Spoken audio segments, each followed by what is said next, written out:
Good evening, ladies and gentlemen, and thank you for joining me this evening.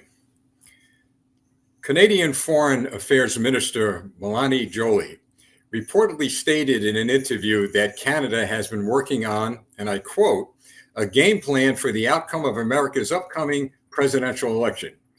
She says Canada has been considering a game plan, those are her words, a game plan for how it would respond to the United States if the United States takes a far-right authoritarian shift after next year's presidential elections. Now, she apparently also told the reporter that, and I quote her again, we're certainly working on scenarios. Now, during the same interview, she declared, and I'm going to quote her again, not my words, her words. She declared that the other aspect of the question is more about knowing how we as a democracy, meaning Canada, are able to dwarf the growth of the far right in our country because it's happening in the United States of America and in Europe.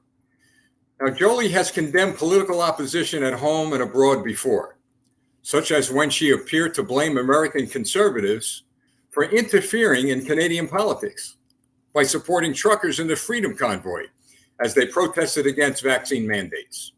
Well, we did in the same way support the Chinese in Hong Kong against the Chinese Communist Party at Tiananmen Square in 1989.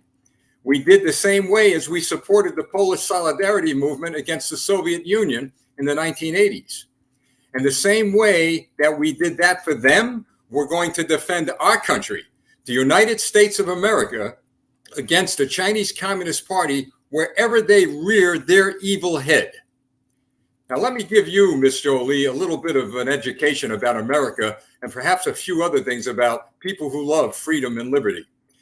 To begin with, your foolish attack on American conservatives is an attack on mothers and fathers, grandmothers and grandfathers who decided to attend Board of Education meetings to protect their children from communist ideologies and indoctrination that you and your government support. Your foolish attack on American conservatives is an attack on hardworking men and women who are fighting a winning battle to preserve their individual rights, freedoms, and liberties in this country. You wouldn't know that, would you? Because your country censors and filters incoming news, and you jail those who dare to question your government. That, to me, sounds like a game plan of the Chinese Communist Party. Your foolish attack on American conservatives is an attack on the very people who stand on a document that freed us from the enslavement of governments like the one you are enslaved to. That document is called the Constitution of the United States of America, and it happened to be created by conservatives as far back as 1776. And by the way, those conservatives back then, they were called radicals by the King of England. Conservatives like farmers, like pastors, hardworking people.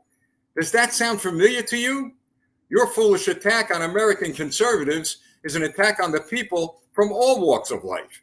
Teachers, iron workers, police officers, firefighters, carpenters, union members, executives, and the list goes on and on. to include the 300 million plus citizens of my nation who will not be intimidated by the likes of you or your government. You say you want to protect the citizens of Canada from a conservative movement that is spreading worldwide, especially here in the United States of America. Well, I have news for you. That movement is for freedom, it's for liberty, and it's for individual rights. So you want to protect the citizens of your country from freedom, liberty, and the individual rights. That's out of your mouth, not mine. Americans are proud of everyone fighting for those rights.